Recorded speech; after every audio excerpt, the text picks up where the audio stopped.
Good morning, distinguished participants.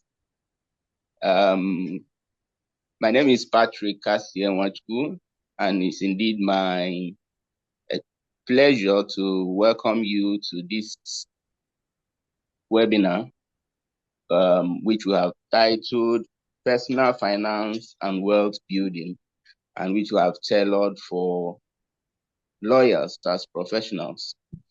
We often take our time worrying about others, but question that we need to be asking ourselves at times is how often do we set a time to worry about ourselves, including our personal finance and wealth building. This seminar today has been put together and we have very seasoned professional who will be talking to us shortly. Without so much ado, I'm going to invite to the chairman of the financial or the treasurer of the Ikeja Bar Association, who also incidentally is the chairman of the Financial Advisory Committee, the committee that has put together this event, to give us her welcome address. Mr. Chairman, please, can you take over? Good morning, Mr. Moderator. Thank you so much, our co-chair also. Distinguished learners, seniors and esteemed colleagues, I welcome you to this inaugural quarterly webinar of the Financial Advisory Committee of the Nigerian Bar Association, Ikeja branch. This webinar series is an initiative of the Office of the Treasurer, born out of our desire to improve financial literacy among lawyers and thereby ultimately improving their welfare. It's with immense joy and gratitude that I declare this inaugural webinar, which is dedicated to empowering lawyers, particularly those in private practice, with essential financial management skills. We recognize the lack of job security for lawyers in private practice, and it's our core mandate to equip lawyers with the right knowledge and through appropriate tools needed for financial security and stability, both personal and career growth, and the strategic financial management of your law practice as a business. As important as landing good brief is to every lawyer, true professional fulfillment comes from building a sustainable financial future. I'm also elated to officially announce that this inaugural webinar of our committee is in collaboration with Deloitte, a global leader in financial advisory, audit, consulting, risk management, tax, and other services, addresses this significant need. Distinguished seniors and colleagues, the carefully crafted theme for this inaugural edition of the webinar is Personal Finance and Wealth Building, Strategic Financial Management and Wealth Preservation. The topic will be explored by a seasoned financial professional from Deloitte, offering practical and effective insights into smart investments, financial planning, and wealth preservation. Finally, I must say that this quarterly initiative is made possible by the unwavering support of our branch chairman, Mr. Adeniyi Quadri, and the esteemed executive committee members to emphasize our commitment to the financial well-being of members of our dear branch. As we embark on this new journey of financial rejuvenation, I urge every lawyer, regardless of your age and experience, to seize control of their financial future today. It's important to know that consistent efforts yield significant results, just as small drops of rain create an ocean. Let us engage, learn, unlearn, relearn, and plan for a future of financial security and independence. I remain your privileged servant, Ganiat Adisa, the chairman of the Finance Advisory Committee and the treasurer of MBA Ikeja branch. Thank you so much. I'll hand over the microphone to the chairman of the branch to give his opening remarks. Thank you very much. Thank you, my fellow chairman, the chairman of the Financial Advisory Committee. distinguished speaker, senior advocates, learned colleagues, members of the advisory committee, and esteemed participants. I am honored to appear before you today as we engage in a topic that is essential to our financial well-being and security: personal finance and wealth building. As professionals who have dedicated our careers to upholding the law and advocating for justice, we often find ourselves so focused on our clients' needs that we neglect our own financial well-being. However, it is critically essential that we prioritize our personal finance and wealth building to ensure a secure and prosperous future, not only for ourselves, but for members of our family. We all know that being a lawyer can be financially demanding.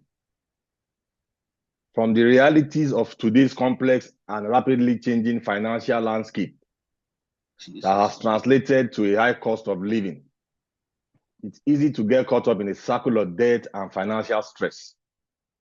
Furthermore, the unpredictable nature of our profession can make it challenging to plan for the future. It is crucial that we equip ourselves with the knowledge and skills necessary to manage our finances effectively. Financial literacy is no longer a luxury, but a necessity. The purpose of a program such as this is to highlight key principles to keep in mind in taking control of finances, such as budgeting, saving, investment, and risk management. In addition to managing our finances effectively, we must also think about building wealth strategies over the long term. Continuous learning platforms about personal finance and investing, such as these, can help us make informed decisions. In conclusion, I encourage all members of MBA Ikeja branch here present to listen and take advantage of the wealth of knowledge it offers. Let us work together to build a more financially secure and prosperous future for ourselves, our families, and our members. I look forward to an engaging and enlightening session. Thank you all for taking time to be here this time. Bless you all.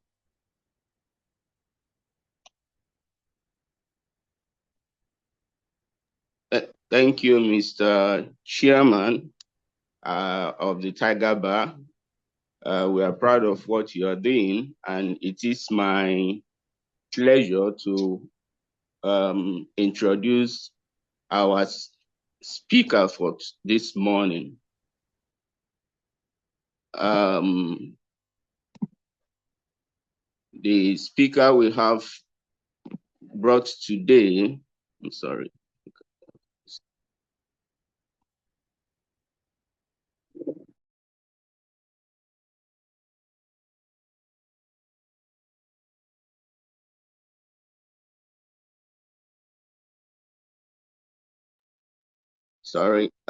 The speaker we have today is no other person than Mr. Oluwatosin Ilori. Tosin Ilori is a senior manager in financial advisory practice at Deloitte. With 9 years experience, he has worked with teams to deliver several mergers and acquisition deals to international and indigenous private equity firms, strategic investors, development finance institutions, and government parastatals. Tosin has amassed extensive experience in financial advisory, navigating the complexities of dynamic markets, advising on mergers, acquisitions, divestments, turnaround, and IPOs across geographies, particularly in sub-Saharan African and Middle East. He has also done this through a spectrum of services such as business rescue and recovery. He has also been involved in business review, business valuation creation, and turnaround, as well as insolvency support, business evaluation, IPO advisory, which includes both readiness assessment, preparation, and execution, SPA reviews, and separation, carve-out, and integration services. Tosin holds a degree in accounting from the Obafemi Awolowo University. He is a chartered accountant and a member of the INSOL Future Leaders, as well as the Business Recovery and Insolvency Practitioners of Nigeria. Ladies and gentlemen, without much ado, it is my singular honor and privilege to welcome our special guest and speaker for today, Mr. Tosin Ilorin. Mr. Tosin, you are welcome. Thank you. Thank you so much, Saz. Thank you, everyone. Just a moment, please. I'm trying to bring up my slides.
Okay, thank you so much, Mr. Chairman. Thank you, moderator. Thank you, Chairman of the Finance Committee, NBA Ikeja, Ghana. Thank you, everyone, for giving me this privilege to discuss with us today, personal finance and wealth building. Please confirm that you can see my screen.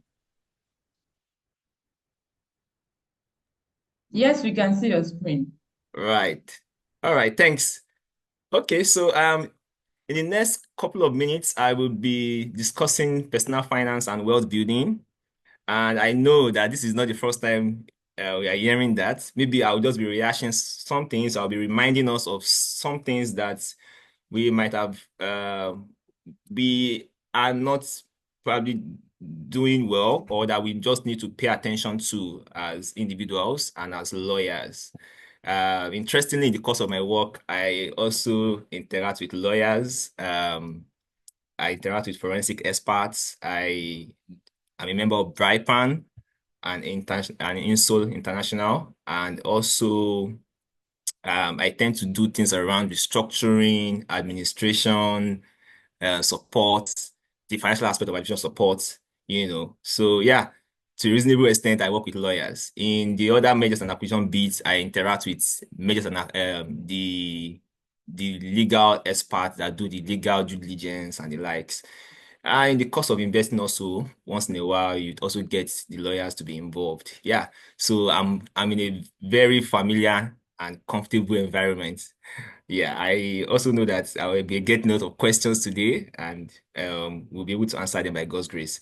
Yeah. So some disclaimer, because of the nature of my work as well, I wouldn't consider myself a serial investor, but when it comes to understanding maybe things around finance, maybe I'm able to relate with it a little bit better because of my background and because of my training, and also about wealth building and the likes. Yeah, so it's going to be, I will make my presentation, then after my presentation we can ask questions, we can have the conversations around this. In the course of my presentation, I'm going to be asking questions that may trigger, just it's just for you to just reevaluate the way you have lived, you have been living your lives, and what are the things that can be done better. There are mostly things that we've heard before, but then it's also, we just have to have this conversation to remind ourselves that we need to do better as individuals, as much as we are as much as we are building our businesses, as much as we are supporting clients, it is important that we don't leave what is really important, and that is us as individuals, or we as individuals. So my first slide would be asking you a very important question, and you don't need to give me the answer. Just think about it. What would you do with a 50 million naira cash gifts? Imagine that your friend, your relative, your sibling, or maybe you got a cash bonus of 50 million as an individual. What would you do with it? And this question is very important, but I want to take a pause, and you don't need to give me a response now. Maybe in the course of Q&A, you can just touch on it. But if you do get a 50 million naira cash gift today, how would you spend it?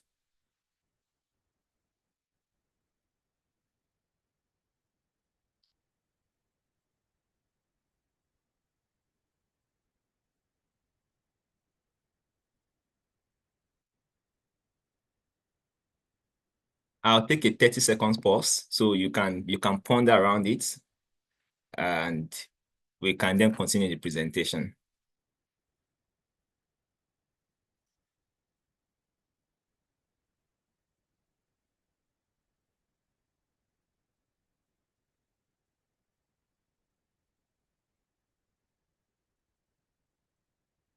Okay, thank you. You might have some answers already in your mind. Some want to invest, some want to save, some want to use it to buy assets, physical assets. Some will use it to pay off debts in the immediate term. Some will probably need it for children's school fees. Some will use it to travel abroad, Japa. Right?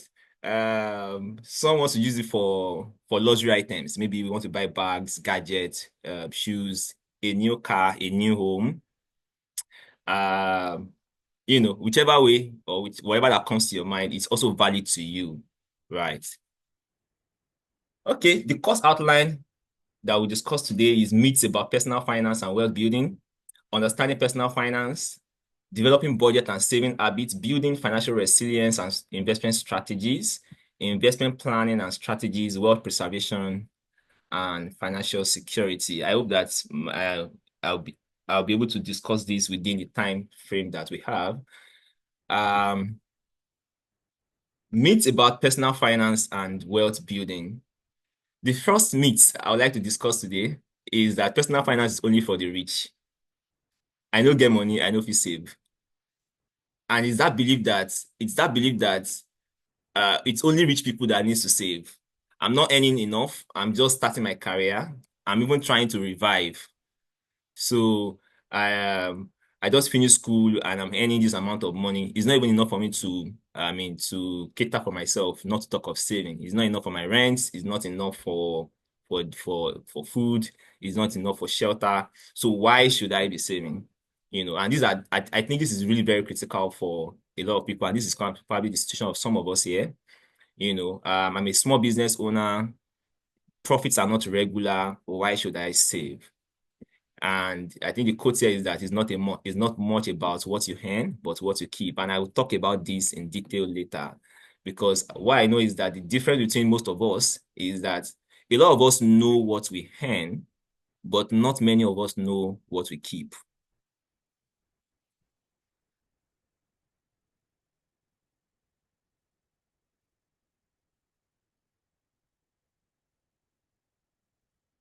The second myth I'll be discussing is I'll start saving when I earn more. When I become a manager, when I become a senior manager, when I become a partner in a law firm, when I own a business, when I get married, when I buy a car, after I buy a car, I'll start saving, and you want to say, okay, until I get that big deposit before I can start saving. This money I can't save 500 naira, I can't save 1,000 naira. It's small. It won't add up over time. It's just small money.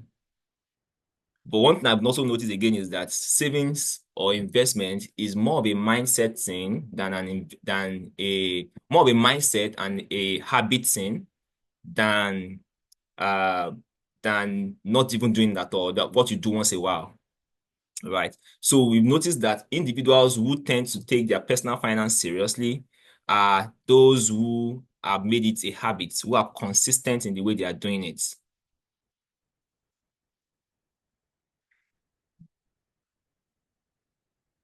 Right.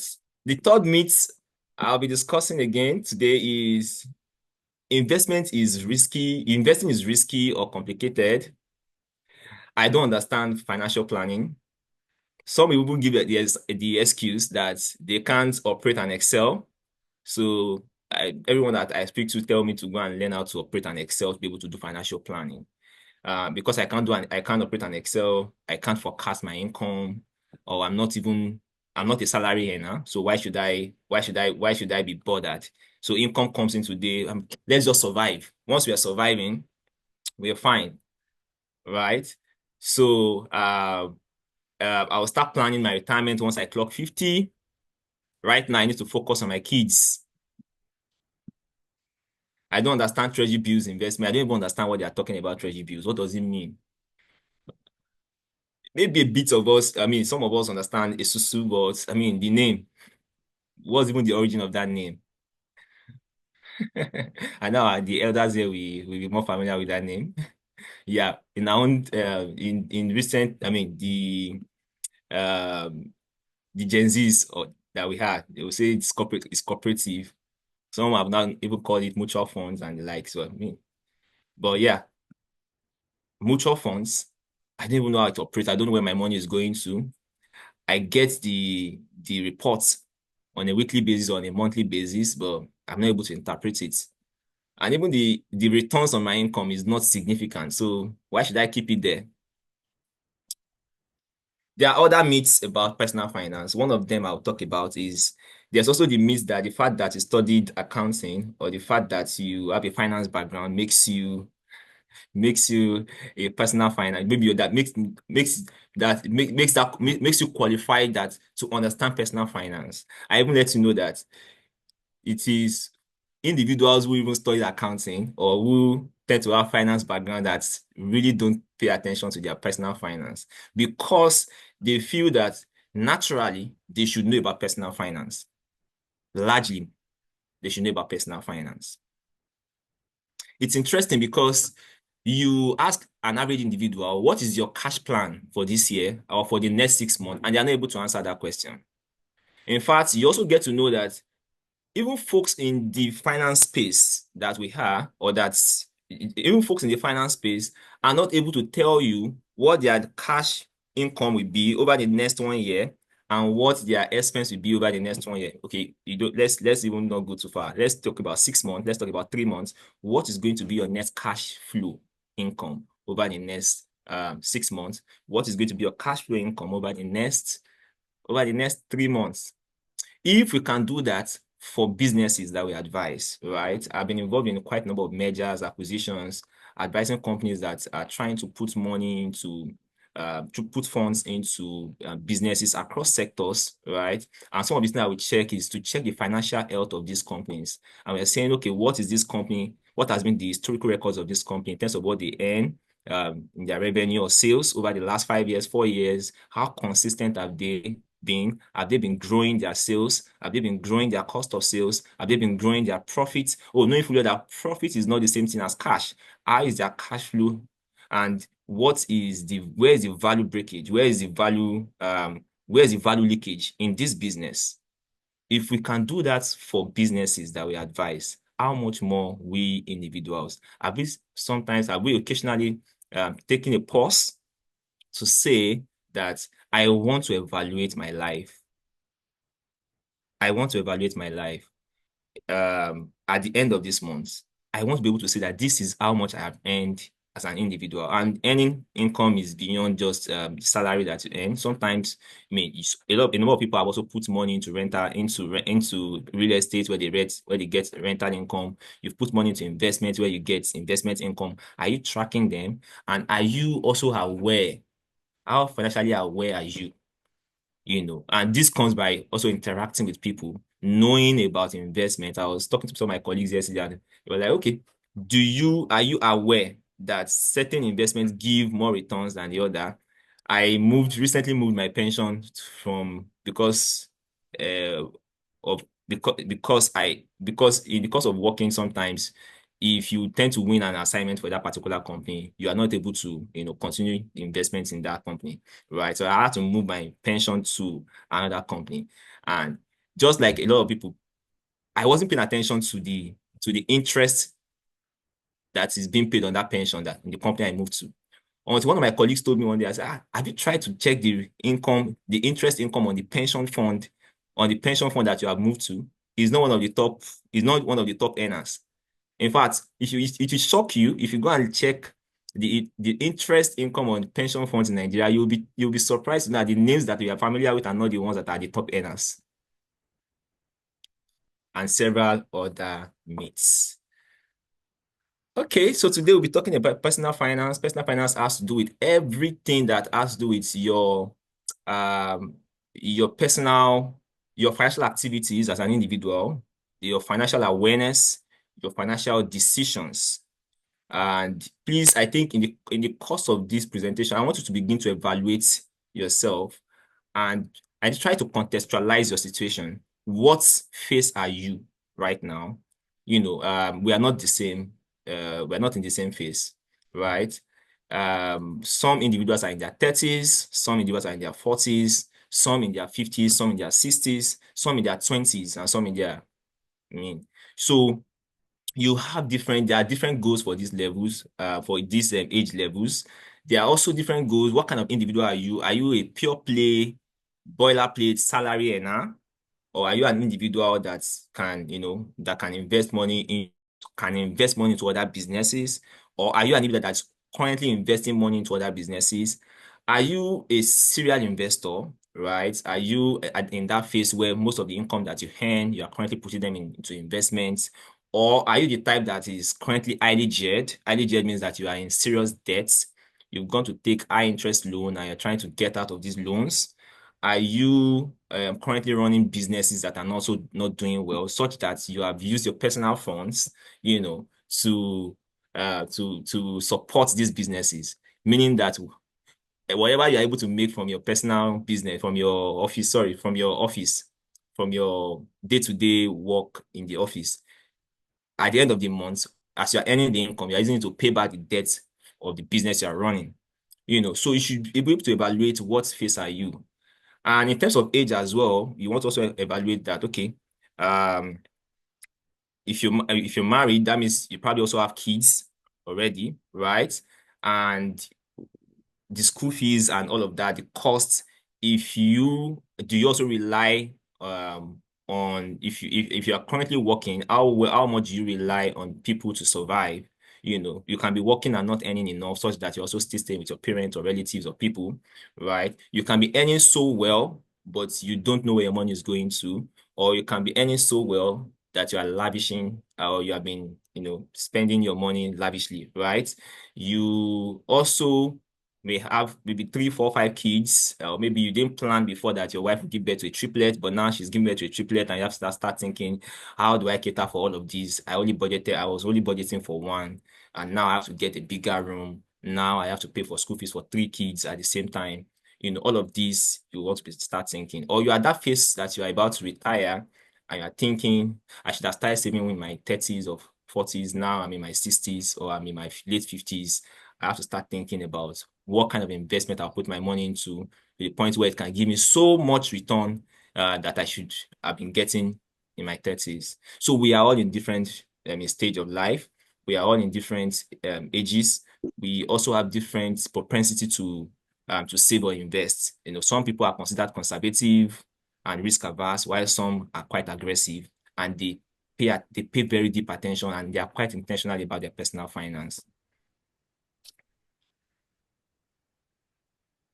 Again, I will be asking a lot of questions in your mind. Just try to evaluate this. So this is a personal financial scorecard, right? And I want to ask you this question. How does your personal financial scorecard look like?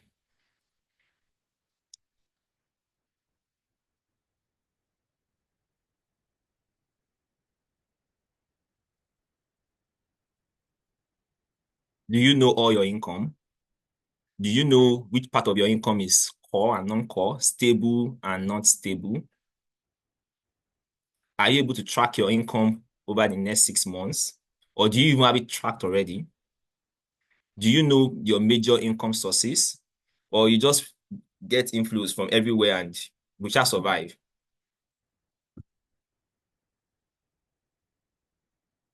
Now, having known your income, do you know your cost profile? Do you know your core costs and your non-core costs?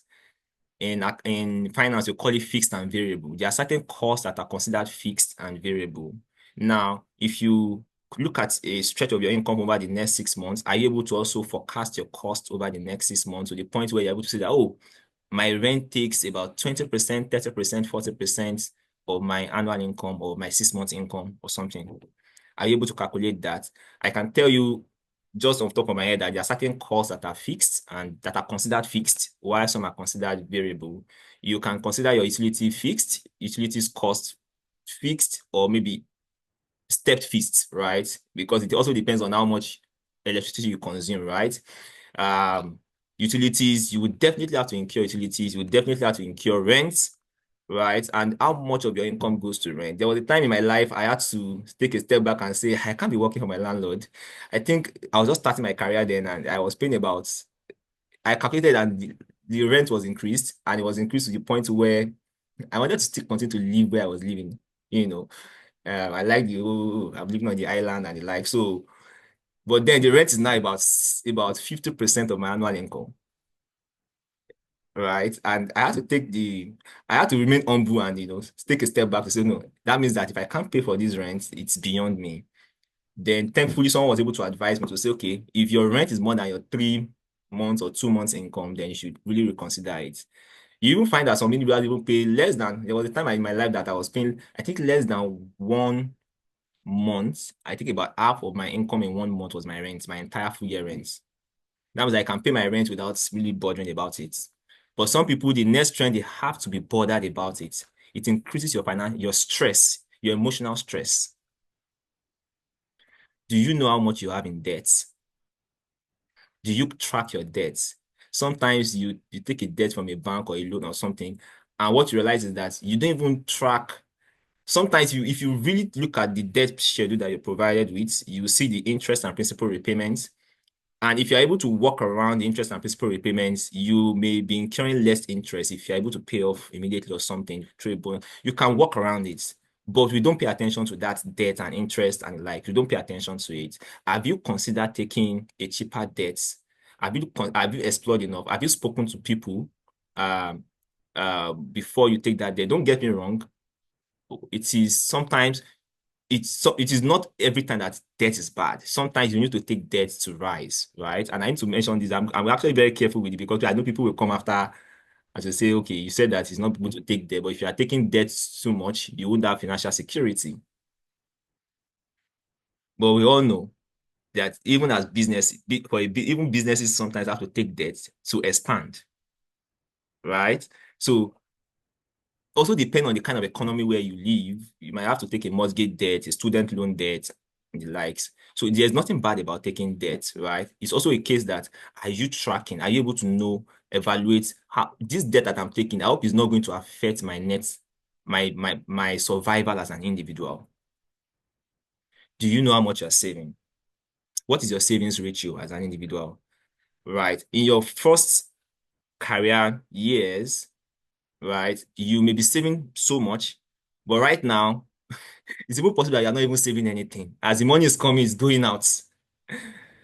As salary is being paid like this, is going out. Some people will say that, in fact, let me tell you, I've also noticed that once they're last, the day salary payment day is the day some people are most happy. So if the salary payment is delayed further till maybe the next day, you see people fidgeting because they put maybe a direct debit on their account or something, or they are not even able to survive. They are not able to eat. Once salary doesn't come in, they are not able to eat. We have all been in this situation before, or maybe many of us have been in this situation before, where if salary doesn't come in that day, you have to probably borrow money to survive or to pay Uber home or something. How do you know your savings ratio? And has your savings ratio been increasing over time? Savings ratio, I mean savings divided by income. How much of your income do you save? I'll even take it further. How much of your income do you invest? So yeah, it's okay. I'm just asking all these questions so that we can start, thinking about these things, right? And you also need to be able to move from that savings to investing. Yeah, I think your earlier years, maybe you are still trying to, to survive. But as time goes on, your income compound. I mean, you begin to earn more income, then you want to invest for the sake of family, for the sake of your kids, you want to invest. So how much of your money are you, and what investment are you putting your money into? I think the last question is really very crucial. What is your net worth? I know a lot of us want to dodge this. We don't like to answer this question. How do you know your net worth? What is your net worth? Your net worth is your total asset less your total liabilities. And there's nothing bad about having net liability. In fact, maybe some of us have net liability as we speak or as we listen. But what is your net worth? What is your net worth? If we have to put everything you have to for sale value, your assets, your apartments, your laptops, your properties, everything for a debt, how much will it be? And is it going to be enough to pay off debt? In fact, I think it's very essential that you even know your total asset before you go and take a debt. And that's why you sometimes request loan from a bank and you don't get the loan because your total asset or your net worth is not considered enough to be able to pay off that debt. Don't get me wrong. In some countries, you can't do without, credit cards. You can't do without some of these things. Some people have learned to live without credit cards, which is again not bad. Again, it's very important that the reason why you're taking those loans sometimes is for expansion or for growth. If you take a student loan, for instance, you don't take a student loan that will overburden you, right? But again, you also need that student loan to be able to get a job where you will earn more. If you take a mortgage, for instance, don't take a mortgage that will overburden you. But again, sometimes you need that mortgage to be able to get a good apartment where your family can stay in, and you can earn income over the next couple of years. Yeah, whatever you cannot measure, whatever you cannot manage, you cannot measure.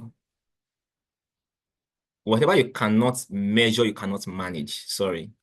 And this is very important because if you don't measure something, you can't control it, you can't manage it. You don't even know how much you are losing.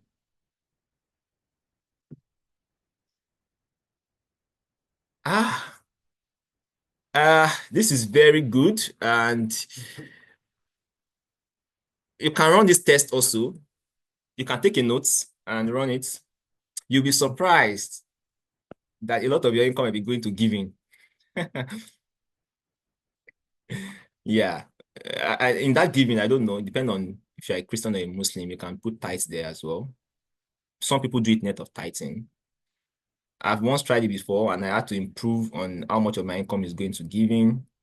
Some of us are impulse spenders. Some of us we are quite emotional. Is my brother, is my sister, is going through this, so I have to give. Or is my colleagues or my colleagues are going through this, I have to give. Or we have an event in our office, I have to sponsor, I have to give.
Okay, it's back.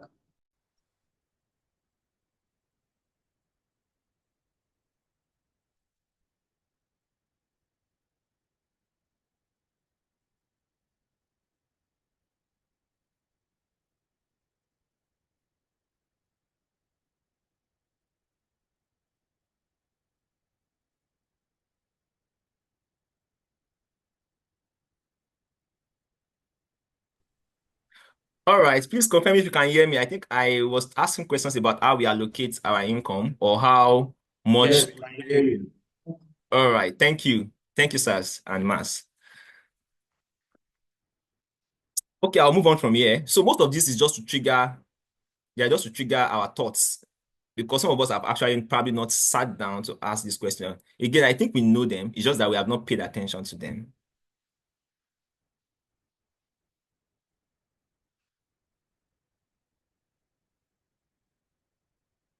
Okay, so why is personal finance important? It's important for a lot of reasons, right? I think one of the reasons why it is important and people don't talk about it much is even just to just reduce your stress, your mental well-being. There's just something about there's kind of confidence that comes with having money in bank, knowing that even if they don't pay salary or they don't or you don't earn income for the next couple of months, you are okay. And one of the times I remember was during COVID-19, and a lot of people were panicking. Of course, in a good number of people did not know what would ensue by the next 3, 6 months or even 1 year. But some people were a lot more relaxed than in other people. It's one thing for you to not be able to buy your clothes or pay your rent and the likes. It's another thing for you not to be able to eat. Right. So I think this part people don't talk enough about it, but it reduces your stress. Personal finance can help you to become more financially secure. You know that, oh, you are not just you have a safety net for emergencies. You're able to plan for unexpected bills. You get a call and you're not panicking up and down. It gives some form of security. You you can even leave a toxic job. you know Personal finance helps you to achieve your goals. This one is even very important. We all have goals. We all have financial goals. We have family goals. We have education goals, retirement goals.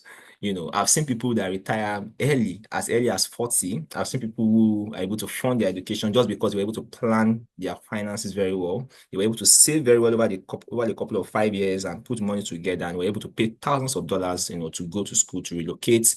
You're able to buy a home of your choice just because you were consciously building or you're conscious about your financial goals, or you're conscious about your finances, and you're making good and optimal financial decisions for yourself.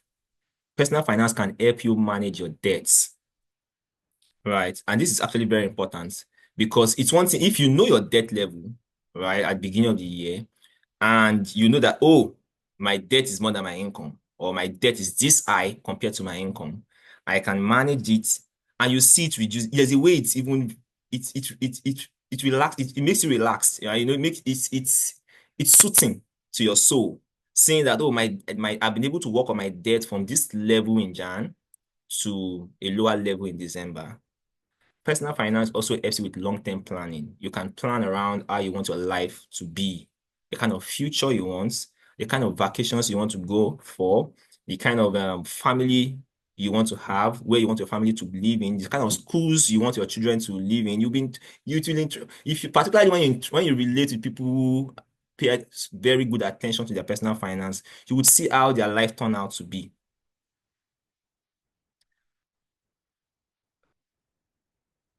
Okay, so I'll be talking about developing budgeting and saving habits.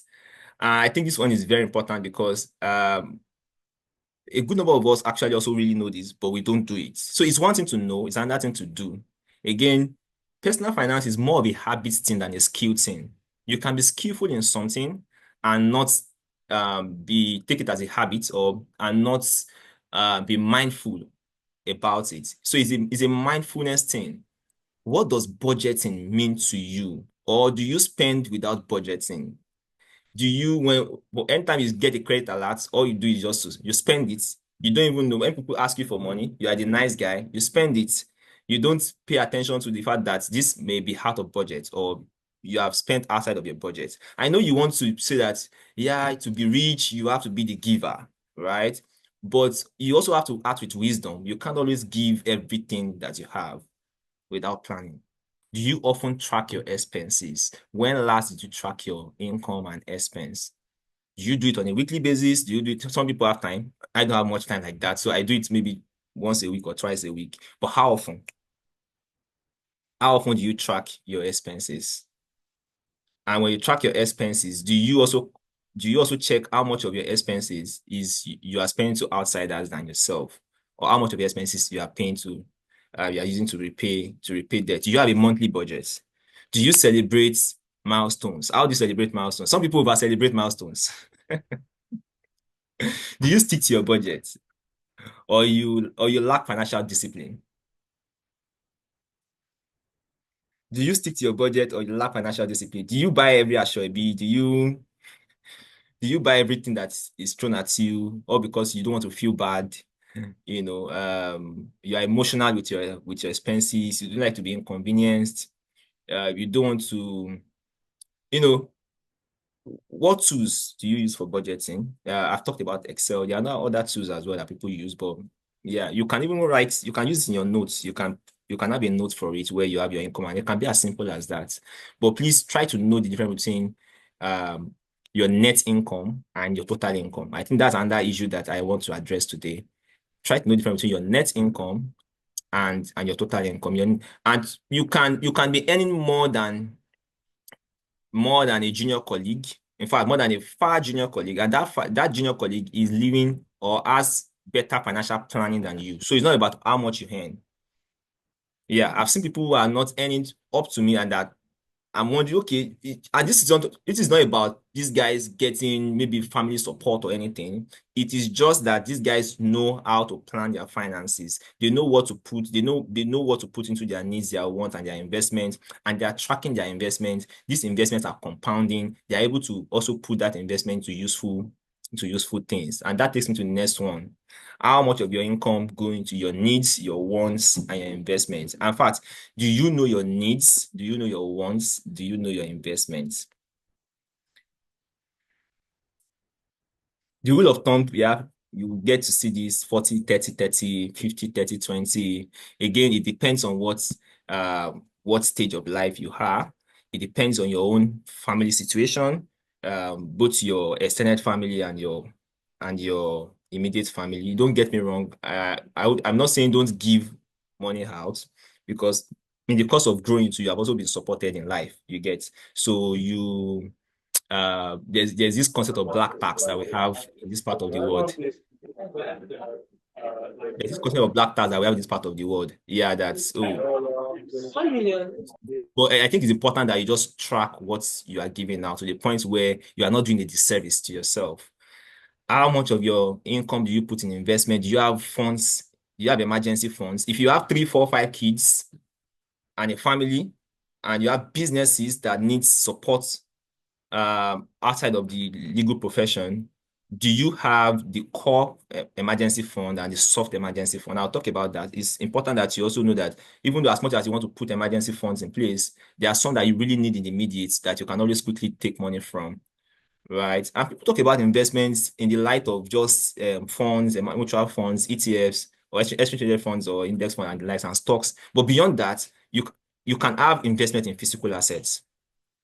All right. So I also identify your wants. Some people really like electronic gadgets, but I think, and that I'll talk about this too, because I see that individuals who tend to buy electronic gadgets, they want to buy the latest gadgets.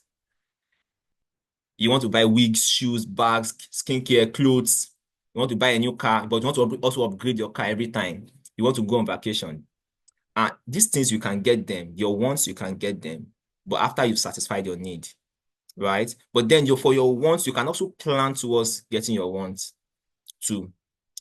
I'll talk about vacation maybe because I really pay attention to that even more. And the reason is because I see individuals and I ask, why do people not, you want to go on vacation? I see people that say, okay, do you want to go on vacation? They say yes.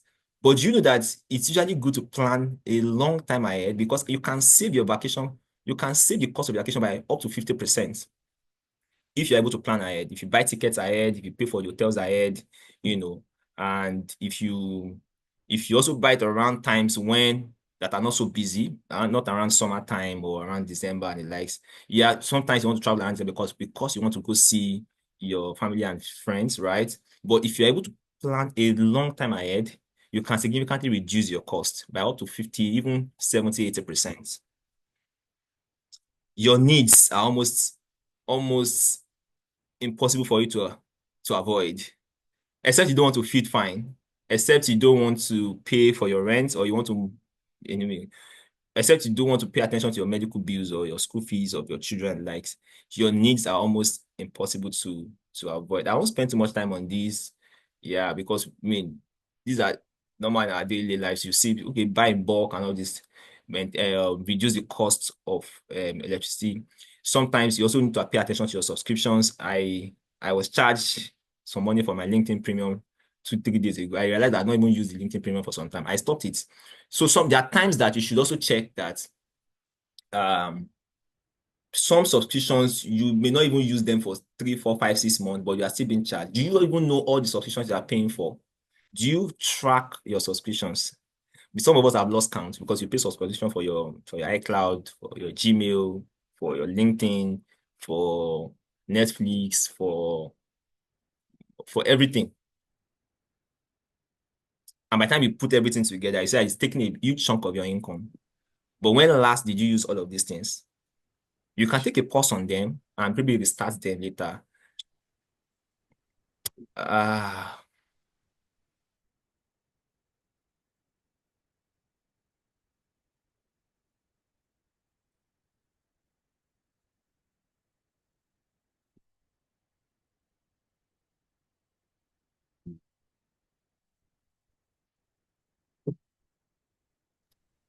All right. Please confirm you can hear me.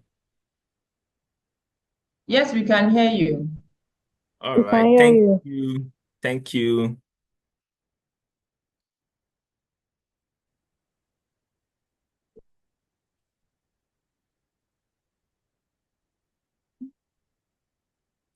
Okay. I want to be sure that I'm not muted. Okay. Okay. Yeah.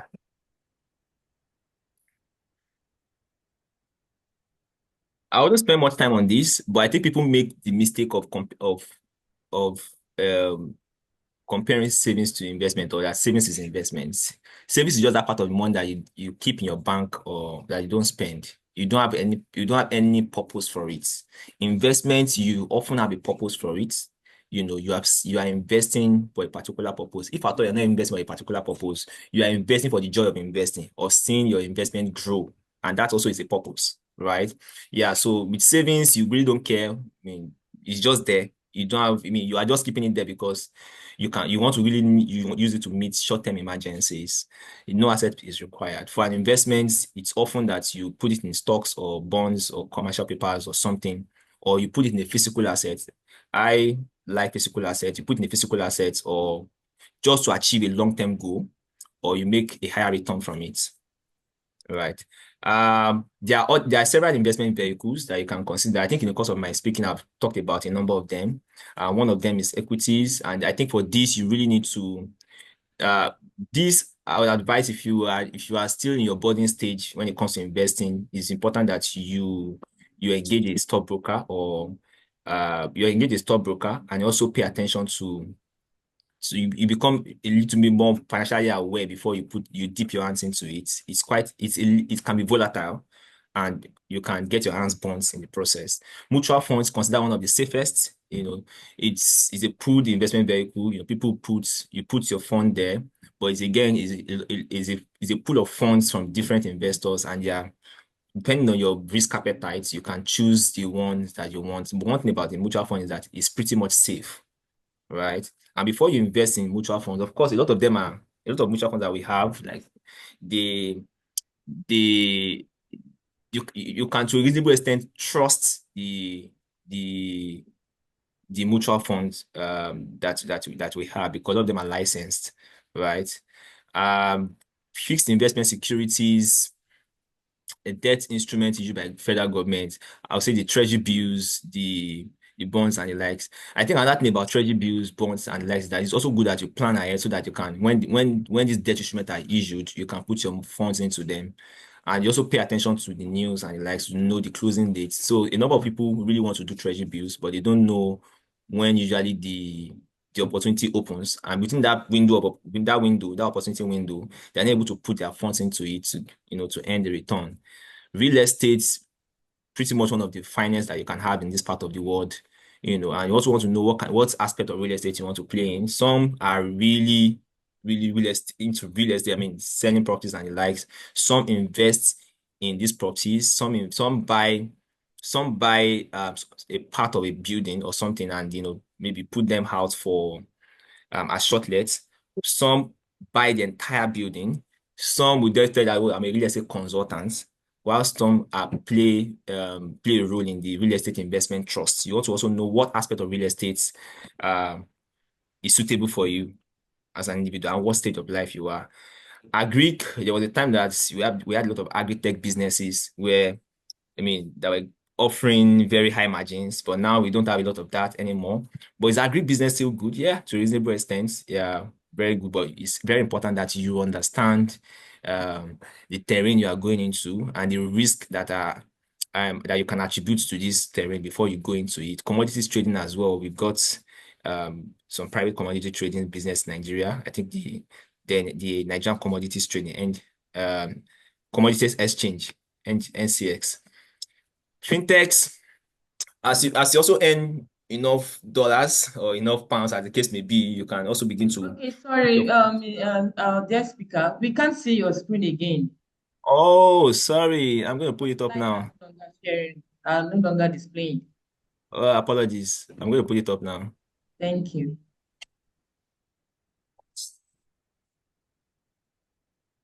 Okay, can you see it now? Yes, thank you. Right. So I've shown this. I've shown equity, mutual funds, fixed income securities, treasury bills and the likes, and real estate. And I'm currently on fintech startups. You also want to know what phase of life are you? Are you in your savings phase or you are in your investing phase? Right? And to help you also know where you can invest your money into, I mean, fintechs and startups. If you have the those kind of money that you can put as an angel investor, or if you are an HNI, or you don't even necessarily need to be an HNI. If you are able to have up to, say, even I see businesses that request for as low as $5K, $10K, 15K, 20K, $50K, startups that you see that you can invest in, fintechs or even restaurants and the likes. People actually put money into these businesses alongside what you're doing. And you just need to be consistent in checking in on these businesses to ensure that they are giving you the right reports, and they are not wasting your money or put your money to waste. But we're having a number of startups in this part of the world. Do your due diligence well. Thankfully, we have a lot of lawyers in now that can advise on that. Do your due diligence well before you invest in startups. They are high risk investments, but they also can give you high return if you know how to. If you track them very well, they can give you very high return, supernormal return than any of the rest actually. Then Forex, I wouldn't advise. I wouldn't no, I won't say I wouldn't advise. It's high risk, it's high return. If you know how to play the game, yeah, you can do it. Right. Forex and crypto. It's high risk, it's high return, but please get an expert or probably understand the game before you play in it. Yeah. I wouldn't spend too much time on this.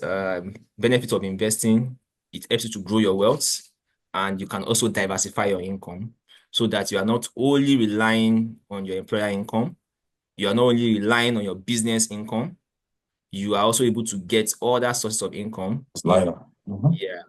And you're also able to plan for your retirement well and early, and also give you some form of protection against inflation. We saw what happened between over the last 2 years, inflation increased significantly in Nigeria and in several parts of the world, and people had to, tighten their seatbelts. But then, if you are very good with financial planning, if you have been taking financial planning seriously, you probably would have been able to hedge a good number of the risk, inflation risk. Okay, I have a few more slides to go. I know I've overshot my time. I'll talk about investment planning and strategy. I think I've really touched a lot about this. I won't spend much time on it. And it's really, again, assess your age, your income level, and your objective before how rich do you want to be, and not only how rich do you want to be, how much of money do you want to keep also, because you can be rich and not be keeping any money, right? So, what age or what age levels do you consider yourself, and what kind of risk can you take? If you have a family, please, you have kids and relatives that also depend on you, you have to be mindful of the kind of risk you take. That's not to say that you should not take any risk. You just need to be more informed about the kind of risk you take. So you consider your income level as well. What's your disposable income and your objective? It is sometimes possible that you are incurring so much or you are spending so much on capex, but the benefit or the return that you will get in the future outweigh the current costs. Yeah, your risk appetite. Also observe what kind of risk appetite, what kind of investor are you? Are you conservative, or are you aggressive, or are you moderate?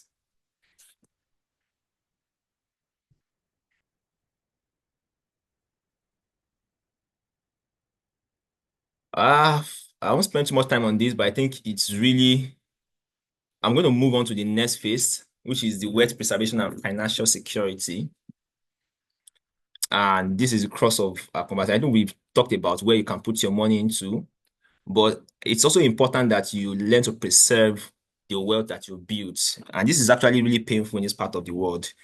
It's unfortunate that we have businesses that have not outgrown 3-4 generations in this part of the world.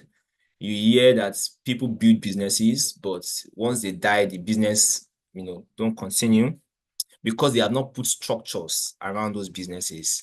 In the course of my work, I review a lot of companies, and I see financial weaknesses in these companies, right? Because what you see is that the owners of these businesses have built the business such that the business cannot outlive them. The owner is the financial director, is the MD. He operates the account he uses for his business is also the one that he uses for his personal life. He has the contact of all his suppliers. He has the contact of all his customers. He's pretty much everything in the business, so that even when he's sick, the business is sick. And so then we started making a awareness about, it's time to do your will, it's time to do your trust, to do trust. So it's time to build structures around it and have a family office, right? And then we have to enlighten people that, okay, there's a difference between having a family business and a family office. And some of us can just imagine this because maybe we have that kind of background. Our parents have businesses, they have maybe pure water company business or something or a carpentry business, or a very big shop or something. It doesn't have to be anything big too, but they've got something that they are doing that they really want to pass the torch to us, but we say, we are so educated for this, we don't want to do it. And that fantastic business that you could have leveled up, that you could have supported with your own education, that you could have put on maybe on social media or Instagram or something, that you could have supported, you are too touched for it, and you allow that business to, not to survive. So this is an important aspect of our discussion today. I think, 1 second. Yeah. How well do we do our estate planning? How well do we do our estate planning? And are we really working on passing the wealth?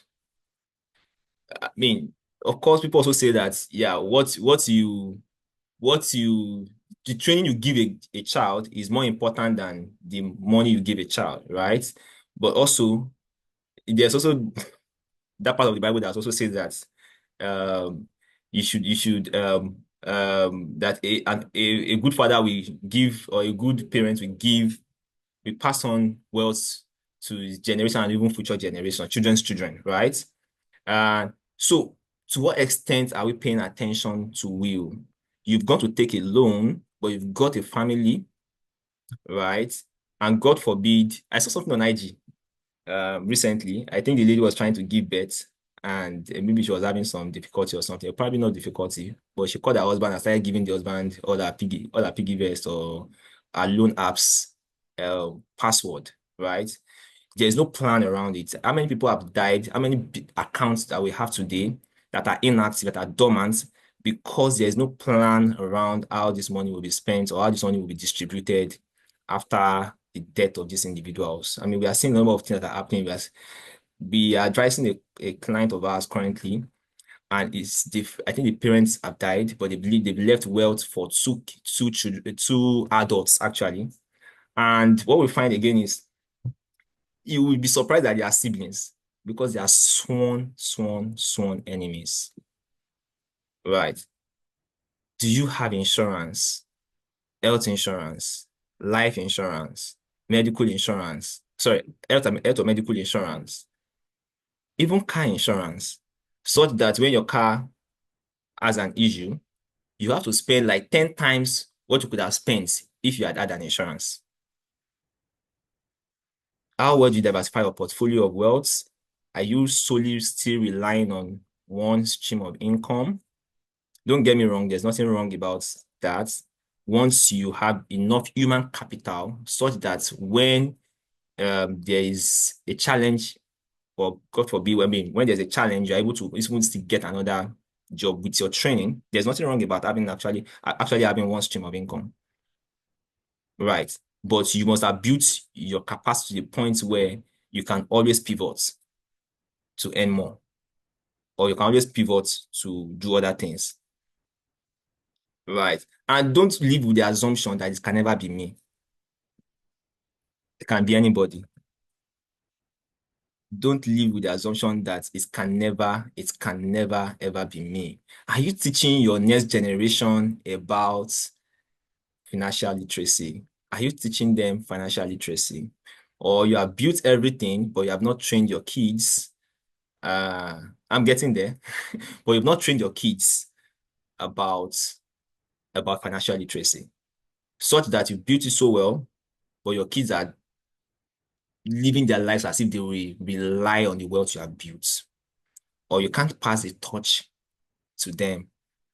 It's good that you build wealth, not only because of your kids, but also good that you instill that discipline, that lesson in them, so that they can independently build their wealth, so that also they can be involved, if at all they like to be involved in your family office when you build that legal practice.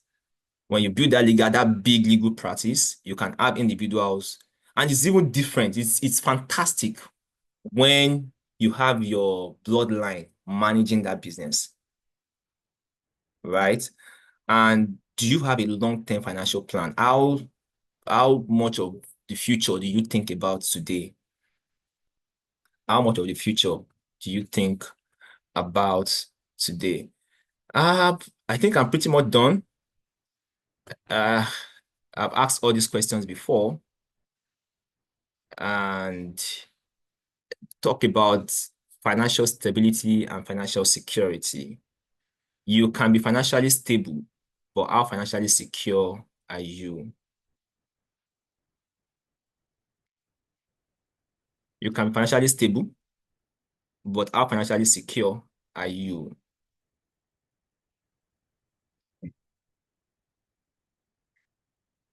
Can you live without any source of income over the next 6 months?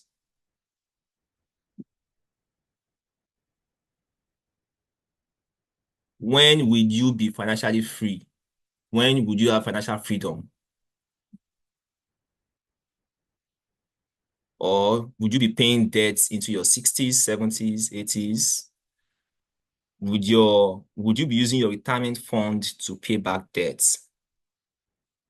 How financially free are you? Thank you very much. And I will take us back to my first question. Having listened to everything I've talked about, what would you do with a 50 million cash gift now that you've listened to everything I've said? And then I will listen in to questions that I may have. Again, I would like us also, if you are able to answer some of the questions, the floor is open. This is me just sharing from the things I know. As I mentioned, because of my profession, I'm not a serial investor. But then when it comes to financial planning, understanding risk in investments, um, uh, understanding risk in businesses, in the course of my training as a merger and acquisition advisor, in the course of my training as a turnaround and restructuring advisor, I can, I've come across quite a number of businesses. I can pinpoint pain areas that businesses go through, how business can maximize value leakages in businesses, and even for individual, when I look at an individual's stream of income, I can say, okay, maybe you have not been doing this thing right, or you can do these things right. Happy to have your questions, but please think about the cash gift. If you have it, are you going to invest it right now? Are you going to save it? Are you going to spend? Are you going to use it for debt repayments? Are you going to use it for your retirement fund? Are you going to send 40 million out of the 50 million to family? Are you going to take a vacation? What would you do if you get a cash gift from a friend, a longtime friend, a relative right now? Thank you, SARS. Thank you, MBA Ikeja, for this opportunity to have this conversation and to remind us of why we need to take our financial planning and wealth building seriously. I appreciate you, and I open the floor to questions. Thank you. Wow. Mr. Ilori, indeed, I've been spellbound listening to all that you have been telling us.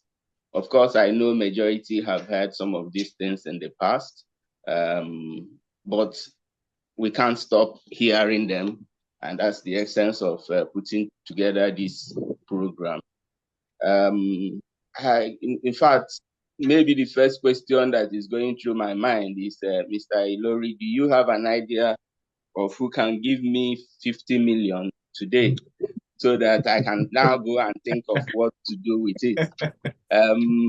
That should be an appropriate starting point, but I'm sure not just like me alone. There are a lot of people who are also who also have something to ask. And just as you have said, we are throwing the forum open for people to bring up their questions. Some have already come in. I think some of them are just like one I have here is asking whether it's not really on financial. The first one I have here is not asking really on financial any financial advice. It's asking whether it is possible that these slides will be shared. I don't know whether you can answer that, or maybe we'll leave that to the MBA. I can share the slides with you, then you can distribute them. Oh, very well. That's very kind and magnanimous of you. So I'm sure the person that asked that question now know that it is possible to get the slides after today. But there is something I want to ask while we are waiting for some other questions. And I know I've had some young, particularly the younger generation of lawyers, and they sometimes they approach you. There's this how will I put it, a slogan that if you remember, ASU, that's Association of Senior Staff Association of Nigeria or something. Yeah. There's this one slogan they had at the time, and they say, my take-home pay cannot take me home. And you see, we have talked, it's so beautiful to analyze all these financial advice, but some young lawyers wonder, what I'm earning is not even enough to take care of the problem I have. And somebody is saying save and not to talk of invest. Um, what do you think? What would you want to say to a lawyer in that kind of position?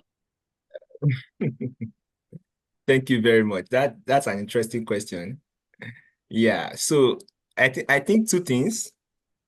You need to identify whether you have an income problem or you have an expense management problem.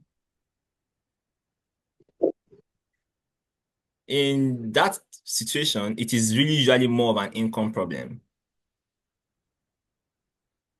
And for you to solve an income problem, you probably also need to change a lot of things about yourself, even your work or your streams of income, or you might have to add to your streams of income, you know. Yeah, so you might have to take more education or take up more trainings. You might have to leave your environment if you are still, if you are able to maneuver that at a young age, right? And it doesn't affect um, I mean, it doesn't affect you significantly. You might have to, you might have to also get, you must also have to have access to information. It is very important because without information, you may not be able to actually really, grow your income. You need to join the necessary WhatsApp groups, meet new friends or speak to your friends that are your existing friends. You just have to open up. What are the ways I can explore or grow in my income? You know, yeah. So it's usually when you're in that phase, it could be that you have an income problem. On the other hand, it also could be that you lack financial discipline. But I'm careful to say that because you could even have all the financial discipline in this world, but what could be happening there? You just need to increase your income, you grow your income, or you diversify your income. You want to add more business to what you're doing so that you can have, but then it also depends on how much of time you have. And so it's also very important that you assess your situation and so that you know if you can add businesses to what you're doing currently, you can earn you can earn passive income or active income in other businesses.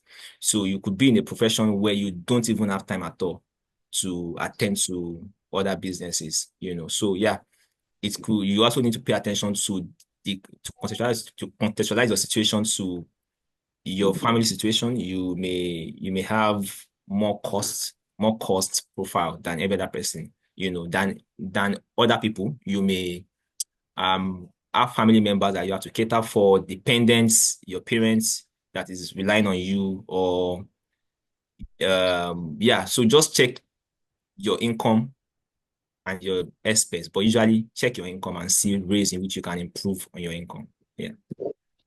Check your income and see how you can improve.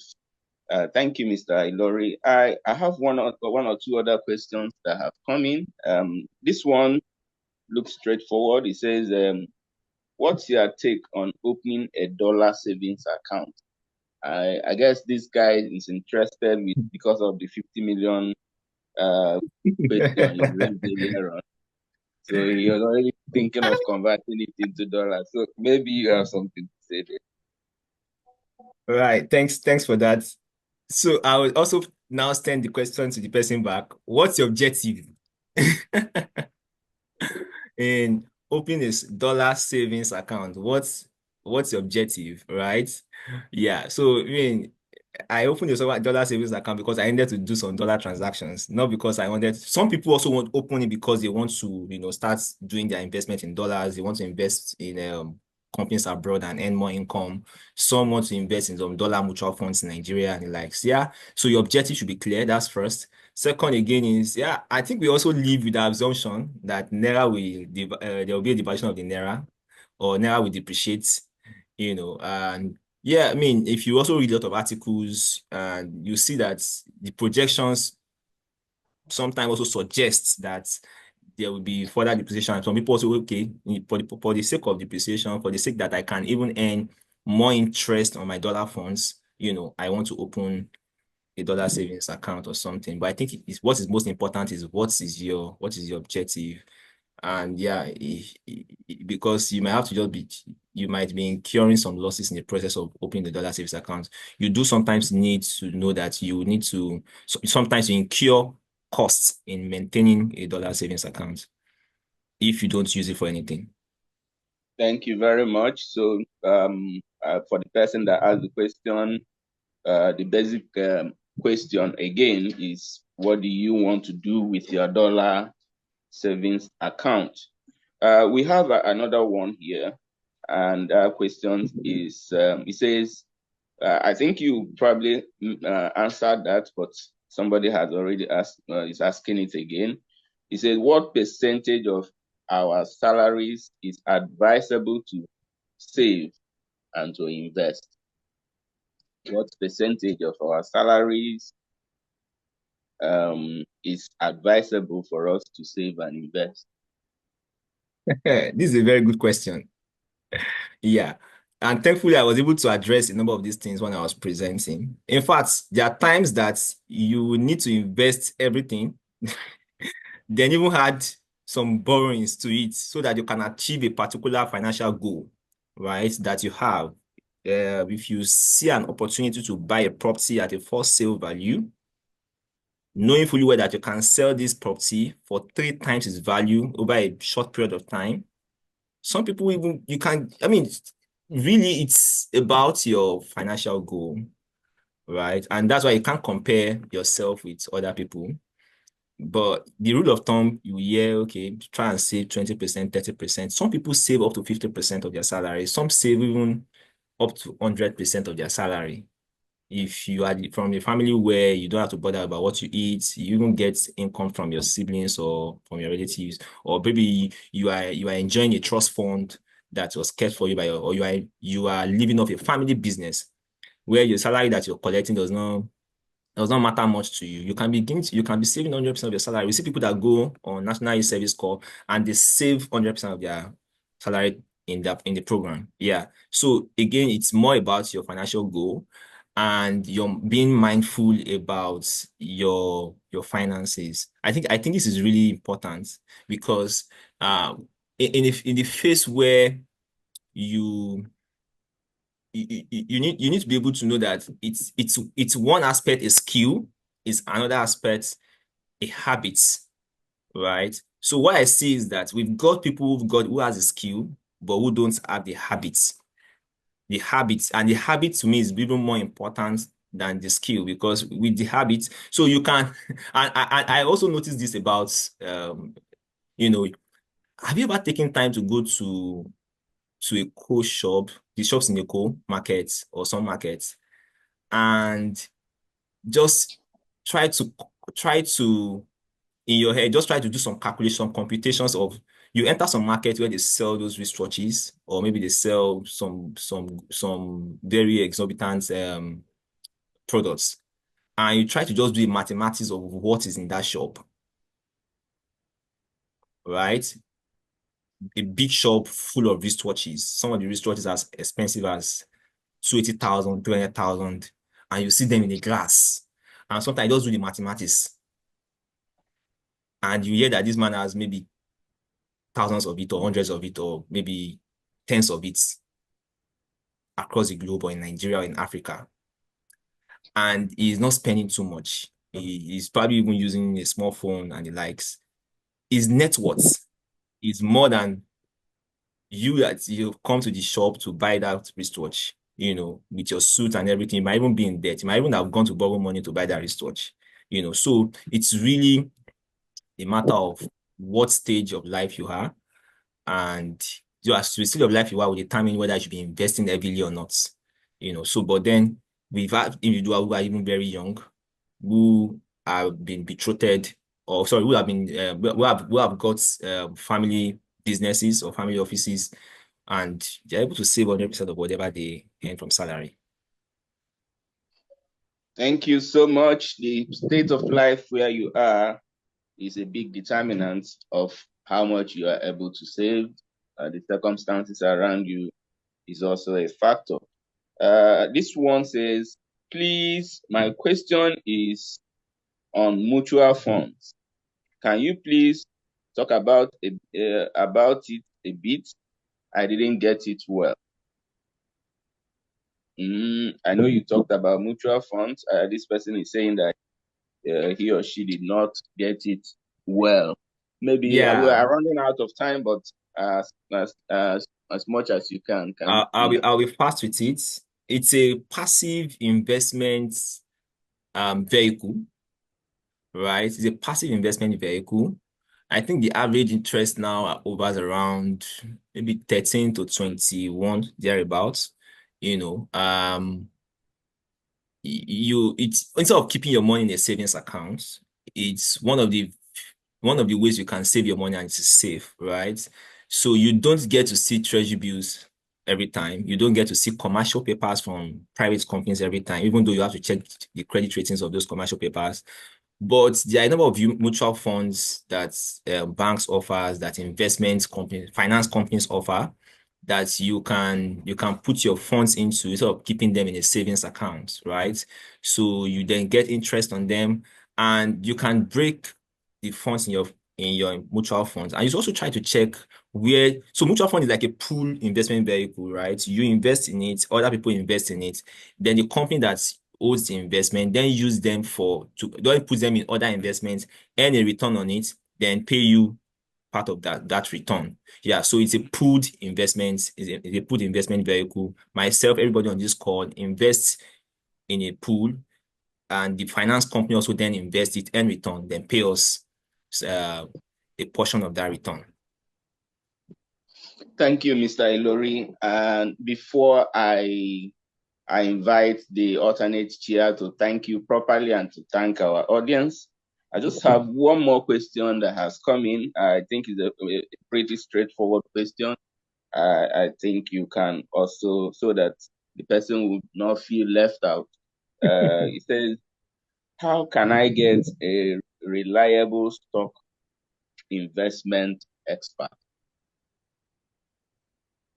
Okay, yeah, it's not difficult. I think I'm in the finance space, it's easy for me to get. So, but you can speak to some of your friends who you just have to open up sometimes and speak to some of your friends who you think are quite good with personal finance. They can introduce you to companies or individuals. I would recommend that you get individuals who work in this company so that they can direct you on how to get a stockbroker that can advise on if you're investing in stocks or mutual funds. Mutual funds, I think for the most part, you just need to download some apps and invest in them, or you might need to go to the company yourself and invest in them. You can Google and say, okay, what companies, what are the top stockbrokers in Nigeria or the globe or something in Nigeria? Then you can then walk up to this company and discuss with them. They will recommend who can help you with it, and you can invest through that company. You just need to fill some forms. Thank you, Mr. Lori. Thank you, Mr. Lori. Like somebody who said, Google is my friend. Those answers can be right there on your fingertips. Distinguished ladies and gentlemen, our seniors who are on the call, it's been a very inspiring session, and I know that on my own side, it has been a very enlightening one. We are getting to that point where we will have to, unfortunately, come to the end of this program. But these discussions will continue. Even as we live in this venue, we will need to continue to take our minds and ask those questions. And if we do indeed need to get further information from our very distinguished speaker, maybe through the Ikeja bar, we may be able to get that across. What is just left for me is to invite our able alternate chair to thank our distinguished speaker and the wonderful audience we have had this afternoon. Good afternoon, everyone. My name is Florence Adwaye. I'm the alternate chairman of the Finance Advisory Committee, as well as the Financial Secretary of MB Ikeja branch. I am honored to give the vote of thanks. We are truly grateful to have you all here with us today. On behalf of the Finance Advisory Committee of MB Ikeja, we would like to appreciate the speaker, Mr. Oluwatosin Lori, for the very insightful presentation today. It was actually a very successful webinar. We say a big thank you. We also want to appreciate Mr. Babajide Okunola. He is the Associate Director of Deloitte Forensic. He was the one that made the contact a reality today. We say a very big thank you, sir. So our amiable MBA Ikeja branch chairman, Mr. Adeni Quadri, members of the ESCO here present, our very distinguished, highly learned seniors and colleagues that are here present today, and the whole audience, we say a big thank you for taking out time from your very busy schedule to be present in our today's webinar. We hope and pray to see us very soon in our next webinar, which we will communicate the date to us, and we pray that we'll have a larger number as turnout. Thank you so much for your time. We really appreciate you. Thank you.